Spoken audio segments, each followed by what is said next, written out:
ہمیں پالتا ہے، ہمیں زندہ رکھتا ہے، ہمیں نعمتیں بخشتا ہے، تو ہم ایسے کی نوکری کیوں نہ کریں؟ ہم ایسے کی نوکری کیوں نہ کریں؟ فرما رہے ہیں کہ خدا کے قانون کا ہر وقت خیال رکھنا، ایسے خدا کے، ایسے بھگوان کے، ایسے پرم پتا پرمیشور کے بتائے ہوئے قانونوں کا، یعنی جن سے بدبو پیدا ہوتی ہے ان سے بچو، جن کاموں سے بدبو پیدا ہوتی ہے ان سے بچو، جن کاموں سے بدبو پیدا ہوتی ہے ان سے بچو، ان کا دھیان رکھیں گے، صرف ان باتوں کا دھیان رکھیں، ان باتوں کا دھیان کہ وہ اصلی بادشاہ ہے، اس کی اصلی بادشاہت ہے، وہ سچ مچ پالتا ہے پرمیشور۔ اس لیے جو کچھ بتایا ہے اس نے، جو طریقے سکھائے ہیں ان پہ ہم ضرور عمل کریں گے، تاکہ ہم اس کے خدا، ہم اس کو بادشاہ ماننے کا حق ادا کرتے ہیں، ہم اس کو بادشاہ ماننے کا حق ادا کرتے ہیں، ہم اس کو اپنا بادشاہ ماننے کا حق ادا کرتے ہیں۔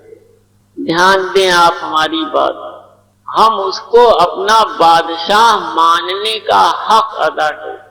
میری باتیں سن لیا کرو کہ میرے علم سے تمہیں ضرور فائدہ پہنچے گا اور میری بے علمی سے کوئی نقصان نہ ہوگا۔ دو پہلو ہیں، ایک پہلو نفی کا ہے، یہ لا الہ کے مقام پر ہو کے بے علمی کی بات فرما رہے ہیں، اور الا اللہ کے مقام سے علم کی بات فرما رہے ہیں۔ رمز کی زبان میں گفتگو فرما رہے ہیں، بے علمی کا مقام، جب فقیر لا الہ پہ رہتا ہے، لا الہ میں ڈوب جاتا ہے تو مقام بے علمی پر رہتا ہے، کوئی بے علمی سے کوئی نقصان نہیں پہنچے گا۔ نفی کا مقام فرما رہے ہیں کہ اس حالت میں بھی ہم سے اگر جڑے رہو گے تو تمہیں کوئی نقصان نہیں۔ یہ نفی کا مقام ایسا ہے، فقیر جو مقام نفی میں بعض ہوتے ہیں، اگر وہ جمال کے بجائے جلال سے جڑے ہوئے ہوں تو مخلوق خدا کو ایسے لوگوں سے اگر ان کی طرف دھیان دے دیا جائے تو بہت نقصان پہنچے۔ دو مقامات سے گفتگو فرما رہے ہیں، خیال رکھیے گا، ایک نفی ہے، ایک اثبات ہے۔ میری بات سن لیا کرو کہ میرے علم سے تمہیں ضرور فائدہ پہنچے گا۔ مقام علم ہے علیم کے مقام سے، جس پر کھل گیا ہو آسمانی طور پہ یہ جگہ، یہ دفتر جس پر کھلا ہو، وہ زمین کے شروع سے اور زمین کے انتہا تک کے سارے علم سے واقف ہوتا۔ حضرت خواجہ خضر علیہ السلام اسے بخش دیتے ہیں، وہ تمام علم جو ان کی پناہ میں ہے، طرح طرح کے علم اس کو بخش دیتے ہیں، طرح طرح کے علم اسے بخش دیتے ہیں، اور دنیا کے شروع سے لے کے اور دنیا جب تک ختم ہوگی تب تک جتنے بھی علم آسمانی خزانے میں موجود ہیں، تب تک کے لیے جتنے علم آسمانی خزانے میں موجود ہیں، ان میں سے ایک بہت بڑا حصہ اسے بخش دیا جاتا، ایک بہت بڑا حصہ اسے بخش دیا جاتا۔ حضرت خواجہ حسن بصری ایسے ہی بزرگ ہیں، ایسا ہی مقام رکھتے ہیں، حضرت مولا کے فیض خاص میں انہیں یہ مقام عطا فرمایا ہے، اسی لیے فرما رہے ہیں کہ دیکھو ہم جو علم رکھتے ہیں وہ دوسرے قسم کا ہے۔ اگر تم نے اس طرف پورے خلوص کے ساتھ دھیان دیا، کچھ سیکھنے کے خیال سے دھیان دیا اور ہم سے جڑے، تم نے اپنی روح ہم سے جوڑی، اپنا دل جوڑا، دماغ کے بجائے، جو تھوڑی دیر جڑتا ہے اس کے بعد پھر ٹوٹ جاتا ہے، اور جہاں روح جڑتی ہے اور جہاں دل جڑتا ہے وہ ہمیشہ جڑا رہتا ہے، ٹوٹتا نہیں ہے، ختم نہیں ہوتا، اس کا خیال رکھیں۔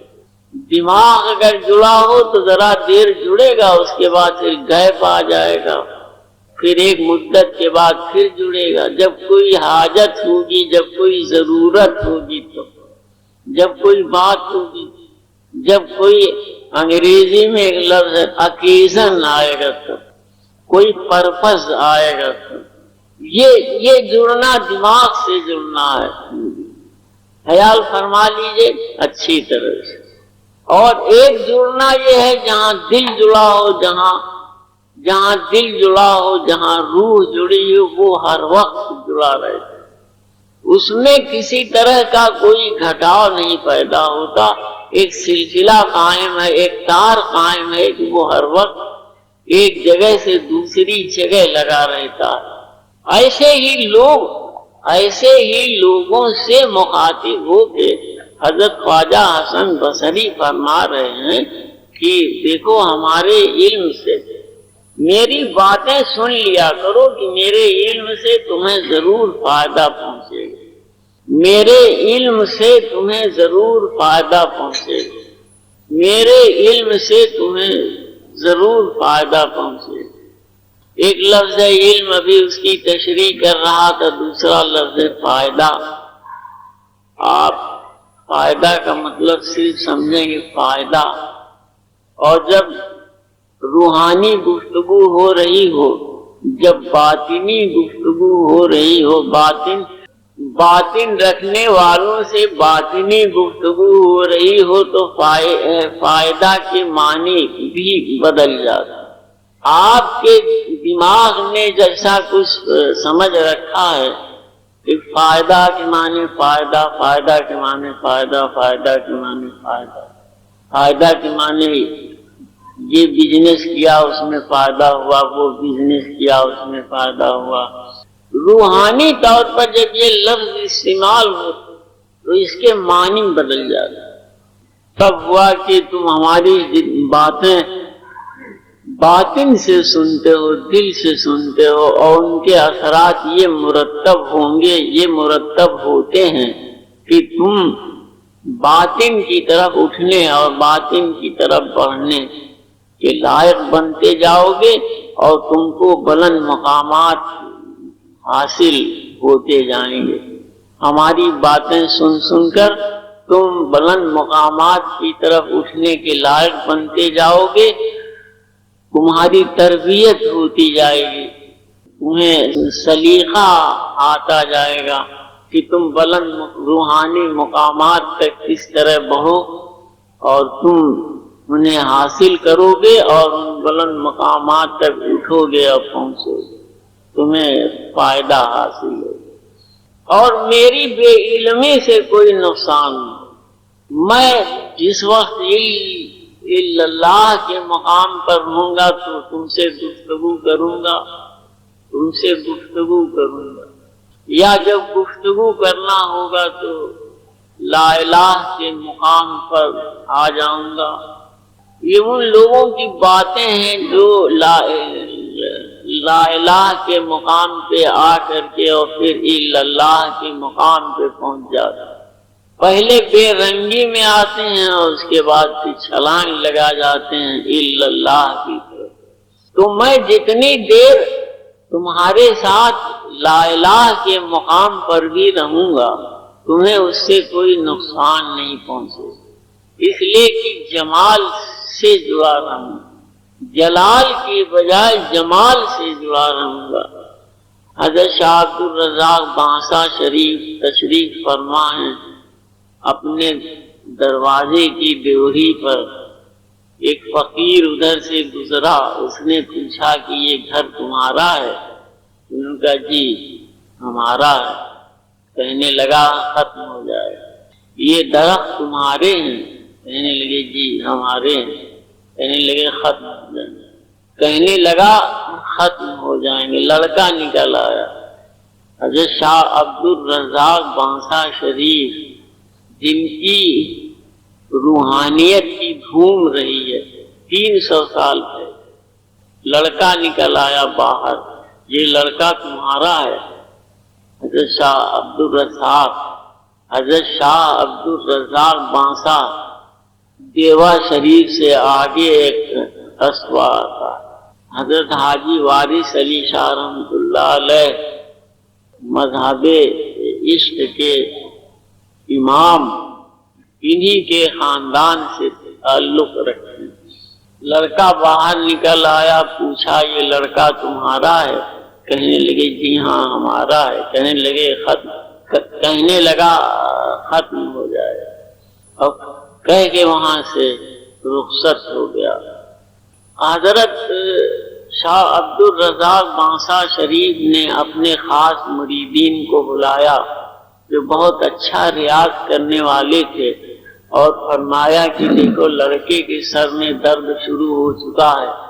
ایک فقیر گزرا تھا جو لا الہ کے مقام کا تھا، اور یہ کہہ گیا ہے اب یہ چیزیں پھر بچ نہ پائیں گی، یہ چیزیں بچ نہ پائیں گی الا اللہ کی ضرب لگاؤ تم لوگ اس خیال سے کہ یہ گھر بھی محفوظ ہے، یہ درخت بھی محفوظ ہیں، آباد ہیں، قائم ہیں، اور یہ لڑکا بھی قائم اور زندہ ہے۔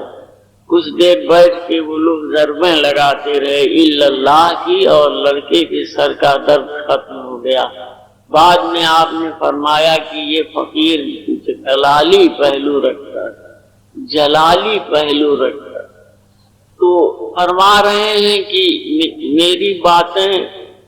میری باتیں سن لیا کرو، میرے علم سے تمہیں فائدہ پہنچے گا۔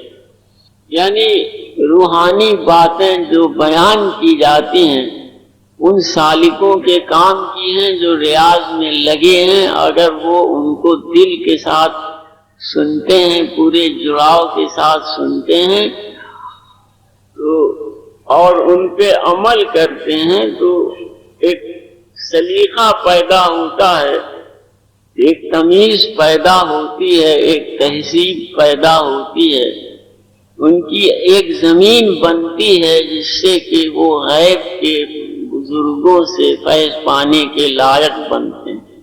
غیب میں جو بزرگ موجود ہیں جن کے ذمے فیض دینا مقرر ہے، وہ ان کی طرف مخاطب ہو جاتے ہیں اور انہیں بافیض بناتے ہیں، روحانی فیض عطا کرتے ہیں۔ اور اگر نہ تمیز ہے، نہ تہذیب ہے، نہ سلیقہ ہے، نہ واقف ہیں، نہ یہ جانتے ہیں کہ باطن کے قانون کیا ہیں، قاعدے کیا ہیں، ابھی جس کا ذکر ہو رہا اس کی تہذیب کیا ہے، تو کبھی بھی اس دوسری دنیا سے فیض پانے کے لائق نہیں بنتے۔ اس کا خیال رکھیں، آگے دیکھیں۔ اس لیے نہایت ہی ضروری ہوتا ہے کہ جو سالک سچ مچ دل سے جڑے ہیں، ریاض کرنے کے خواہش مند ہیں، ان کو اس طرح کی گفتگو سنوائی جائے اور بتائی جائے۔ لوگوں نے پوچھا کیا کریں کہ ہمارے دل سوئے ہوئے ہیں، ان پر کوئی اثر نہیں پڑتا؟ آپ نے فرمایا سوئے ہوئے نہیں ہیں، مردہ ہیں۔ سوئے ہوئے کو ہلایا جائے تو جاگ جاتا ہے، مگر مردوں پر کوئی اثر نہیں پڑتا۔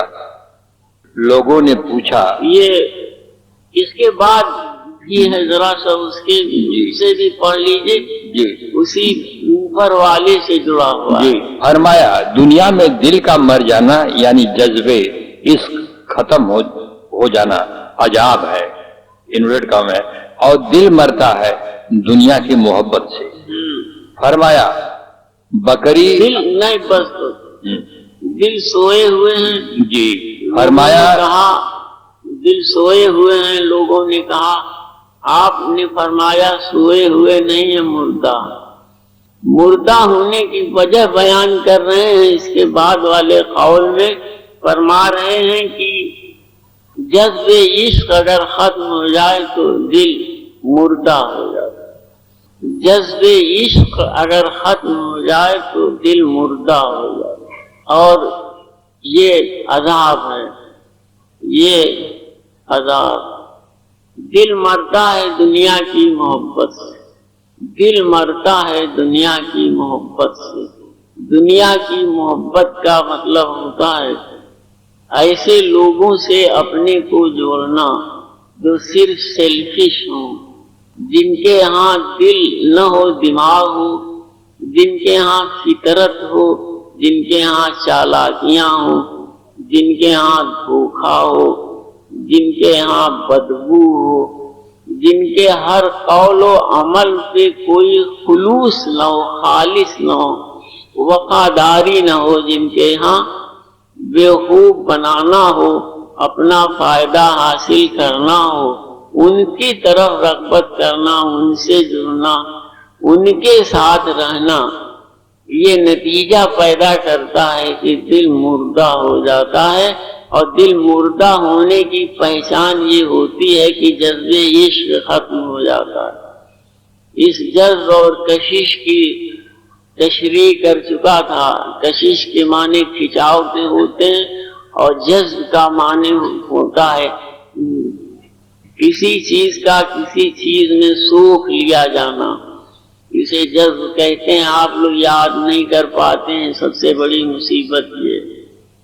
کشش کے معنی ہوتے ہیں کھچاؤ کے، اور جذب کے معنی ہوتے ہیں کسی چیز کا کسی چیز میں سوکھ لیا جانا، جذب ہو گیا۔ جیسے روئی پہ پانی ڈال دیجئے تو روئی پانی سوکھ لیتی، جذب ہو جاتی۔ وہاں لفظ استعمال ہوتا ہے پانی روئی میں جذب ہو گیا۔ جذب عشق کا ختم ہو جانا یہ وجہ ہوتا ہے۔ دھوکہ دنیا سے جڑا، دنیا والوں سے جڑا، بدبو سے جڑا، اور دھوکہ کھاتے کھاتے اس کے پاس صرف دماغ رہ گیا، دل ختم ہو گیا۔ اب کہیں بھی جڑتا ہے تو صرف دماغ سے جڑتا ہے، اس لیے کہ اسے یہ اندیشہ رہتا ہے کہ یہاں بھی دھوکہ ہی ملے گا۔ دھیان دیں آپ ہماری بات پر، ہم کس ترتیب سے بات بیان کر رہے ہیں اس پر آپ دھیان دیں۔ وہ سوکھ لیا جانا پھر اس کے اندر نہیں پیدا ہوگا۔ اسی کے لیے فرما رہے ہیں کہ دل مردہ ہو گیا، یعنی اب دل کی دنیا زندگی نہ پا سکے گی کسی حالت میں، اس لیے کہ وہ صفت جاتی رہی اس کے اندر سے، جو صفت کشش پیدا کرتی ہے اور جذب پیدا کرتی ہے۔ اب صرف ٹھائیں ٹھائیں رہ گئی۔ اگر عشق بھی رہ گیا ہے تو صرف عشق ٹیٹے رہ گیا۔ ایک عشق مجازی ہے، ایک عشق حقیقی ہے، اور تیسری قسم ہے عشق ٹیٹے۔ لیلا کے عشق کی دیوانگی مجنوں کو حاصل تھی، لیلا کے عشق کی دیوانگی مجنوں کو حاصل تھی۔ کشش اور جذب، کشش کا مفہوم سمجھ لیجئے اور جذب کا مفہوم سمجھ لیجئے، اس کی معنی سمجھ لیجئے۔ کسی جگہ ویرانہ ہو یا سرسبزی رکھنے والی جگہ ہو، مجنوں صاحب ٹہل رہے ہیں نہایت اطمینان کے ساتھ اپنی دنیا میں کھوئے ہوئے۔ ایک ساربان نکلتا ہے، اونٹ والا نکلتا ہے، اس سے ملاقاتی ہوتے ہیں، اس سے خیر خیریت پوچھتے ہیں اور پوچھ لیتے ہیں کہ بھائی کہاں کی طرف روانگی ہے، سفر ہے۔ اس نے اتفاق سے اس شہر کا نام لے لیا جو شہر لیلا کا تھا۔ ارے غضب ہو گیا، قیامت ہوئی۔ اس قدر خوش ہوئے، اس قدر خوش ہوئے کہ اس کے ہاتھ چھوئے، اس کے پیر چھوئے، بڑی دیر تک اس سے لپٹے رہے، اور اس کے بعد بولے کہ آپ بہت خوش قسمت ہیں۔ اب وہ بیچارہ حیران ہے کہ آخر یہ قصہ کیا، نہایت حیران دیکھ رہا ہے کہ عجیب الخلقت آدمی سے ملاقات ہوئی ہے، کون سی بات کہہ دی ہم نے اتنا خوش۔ کہنے لگے اچھا بھائی سنو، یہ کشش ہے، آپ دھیان دیں ہماری بات پر۔ یہ کشش شہر کا نام ہے کہ وہ اس نے ایک کشش پیدا کیا۔ لیلا جس شہر میں رہتی ہیں اس شہر کا نام لیتے ہی ایک کشش پیدا ہوئی ہے مجنوں کے اندر، اور اس کے بعد اب وہ مقام جذب دیکھیے کہ کہہ رہے ہیں کہ اچھا بھائی سنو یار، وہاں ایک لیلا ہیں، وہ اس محلے میں رہتی ہیں، وہاں جانا اور جا کر کے ان سے یہ کہنا اور پھر یہ کہنا اور پھر یہ کہنا اور پھر یہ کہنا اور پھر اب وہ ایک منزل آئی، دوسری منزل آئی، تیسری منزل آئی، چوتھی منزل آئی، پانچویں منزل آ گئی، اور جو کچھ بتانا تھا وہ ختم نہیں ہوا۔ وہ سنتا جا رہا ہے۔ اس نے کہا کہ بھئی یہ اپنے ہوش میں نہیں ہے، اس کا نام ہے جذب۔ سوکھ لیے گئے ہیں لیلا کے اندر، اب اس کے علاوہ اور انہیں کچھ یاد نہیں۔ 5 منزلیں طے ہو گئیں، ان کو یہ ہوش نہیں ہے کہ ہم کتنی دور نکل آئے اور کتنی باتیں بیان کر گئے کہ جو اس کی ساتھ پوچھتے تھی انہیں یاد رکھ سکیں۔ ان کو اس سے کوئی مطلب نہیں ہے، لگاتار بیان کر رہے ہیں، لگاتار بیان کر رہے ہیں، لگاتار بیان کر رہے ہیں، اس لیے کہ جذب رکھتے ہیں، اس لیے کہ جذب رکھتے ہیں۔ ایک طرف یکسو ہیں، ایک طرف ایک آگ، سوکھ لیے گئے ہیں۔ لیلا کے اندر سوکھ لیے گئے ہیں، ایک وجود موجود ہے کائنات میں اور اس کے علاوہ اور کوئی ہوش نہیں۔ بہت بلند مقام ہے دوستو، منزل عشق کا بہت بلند مقام۔ جب 5ویں منزل آئی تو ساربان نے عرض کیا کہ حضور شہر آ گیا ہے، اب آپ خود ہی جا کے اپنا حال بیان فرمائیے۔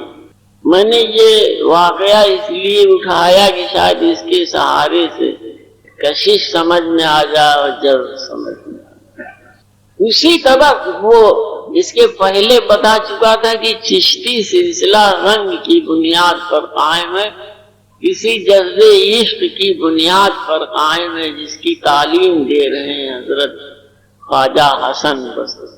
جو بے رنگی کے فقیر ہیں ان کے ہاں اس طرح کا کچھ نہیں ہوتا، لیکن جو رنگ کے ساتھ قائم ہے ان کے ہاں یہ سب لازمی بات ہے۔ اگر یہ نہ ہو، اگر یہ باتیں نہ ہو تو دل کی زندگی نہ حاصل ہوگی، دل زندہ نہ ہوگا، اس کا خیال رکھیے۔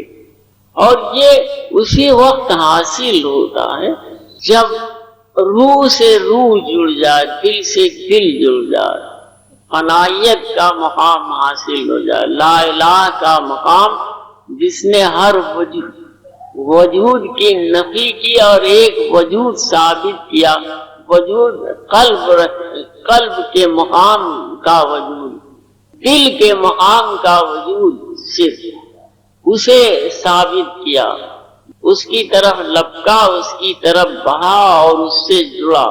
باقی اور دنیا جتنی ہے اس سے صرف دماغی طور پر جڑا، ظاہر سے جڑا، باطن سے نہیں جڑا، ظاہر سے جڑا، باطن سے نہیں جڑا۔